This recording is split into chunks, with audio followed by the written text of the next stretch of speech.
Alchemy in Fullmetal Alchemist, Titan powers in Attack on Titan, Nen in Hunter x Hunter, Magecraft and magic circuits in Fate, Devil fruits and Haki in One Piece. Magic systems. I don't think anyone would disagree that the said magic systems have contributed immensely to making these shows more interesting and imaginative and just enjoyable to watch overall. I don't know about you, but as a fantasy fan, I always look forward to what type of magic system I'm going to get in a fantasy show. And when I get a very simple, traditional magic system like mages can do magic and that's about it, I do get a little disappointed.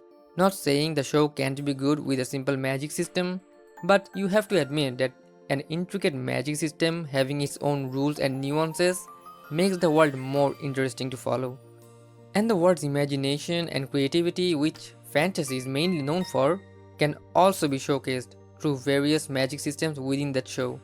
World building is a major element of fantasy genre, and magic systems make those fantasy worlds feel more intriguing and alive. It makes us want to revisit those worlds and lose ourselves in them. But magic systems are of various types, right? And all those are basically grouped under soft magic systems and hard magic systems. Well, I don't want to get into complicated definitions, so simply put, hard magic systems basically show magic as a science. It has its own defined rules and limitations that every character needs to abide by throughout the show. And soft magic systems try to bring forth a sense of wonder through its magic.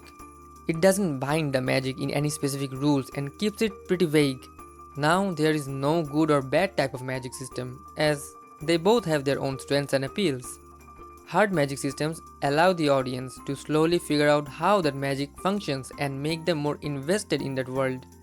Whereas soft magic system lets the audience breathe in a sense of wonder.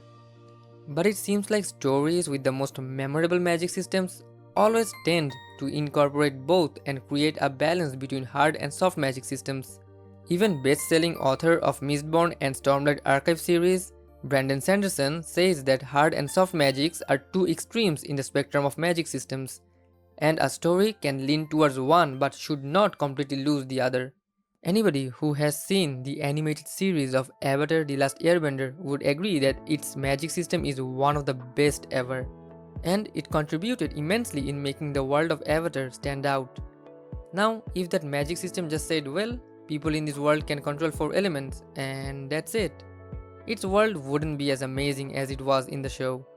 It is only when the show added rules of who can use which elements and how to use them, and layers on top of that about waterbenders being able to bloodbend, firebenders being able to lightning bend, and earthbenders being able to metal bend, while also maintaining a sense of wonder about the Avatar state itself, that the world of Avatar became so much more alive and fascinating to explore. It showcased a perfect balance of hard and soft magic systems. Frieren was able to achieve this perfect harmony, making its magic unforgettable. And one rule, one idea in that show made it possible. Well, at the very beginning, Frieren did introduce a very traditional, like mages can learn spell and do magic of various sorts type of magic system, but then it slowly started to add layers to it, like how to use defensive spells in the most effective way, the idea of mana suppression and mana fluctuations, and how demons are unable to do it. But the idea introduced in the second core of the season about magic being the world of visual imagination uplifted its magic system from great to, well, almost perfect. The idea basically says that in that world, what a mage cannot imagine cannot be, meaning no matter how strong you are or how much mana you have, if you can't visualize doing a certain task with your magic, you will not be able to. And the show does a fantastic job of illustrating the power of this one rule through its magic exam arc. For example, Richter tells Lavinia that she cannot visualize how the water inside a person's body is arranged, so she can't imagine manipulating them even though she is a water mage. Or when the water mage Kanna is heavily outmatched against Richter in their battle, but as soon as she gets access to rainwater, the tables turn completely and she is able to defeat him instantly. Because as Frieren herself says, no matter how strong you are, a sane person cannot imagine defeating a water mage when it's raining. You can't imagine, so you can't do it. It's that simple. So it's a rule that governs its magic system, adding to the hard part of its magic. But notice how I said sane person. That is also important and adds a completely new dimension to this idea, as the imagination of a sane and an insane person will never be the same. This is also beautifully illustrated in the show via the character of Ubel.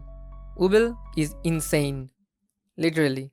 Her mind doesn't function in the same way as that of a normal person. She has the ability to simplify things in her head, making this idea of visual imagination work in a completely different way for her.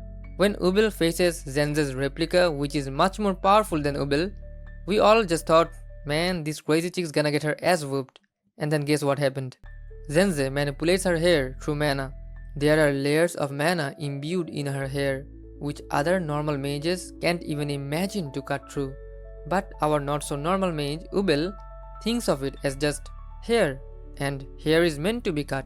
This ability to simplify things in her head allows her to visualize cutting Zenze's hair.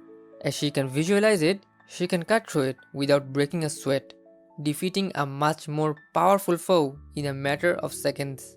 You see, this part of the idea of visual imagination creates a sense of wonder, as imagination itself is a vague term and works differently for different people. This adds to the soft part of its magic, which results in some of the most amusing fights and power dynamic shifts in the show. And honestly, Frieren as a show didn't really need to craft such an intricate magic system, because the show itself is about the characters and the flow of time and how you should cherish the small things in life and those around you, which is beautifully expressed in this show through almost every character. And it still goes on to create a perfect magic system which creates great battles, which are again beautifully animated. This is why I love this show. This is exactly why so many other people around the world love this show.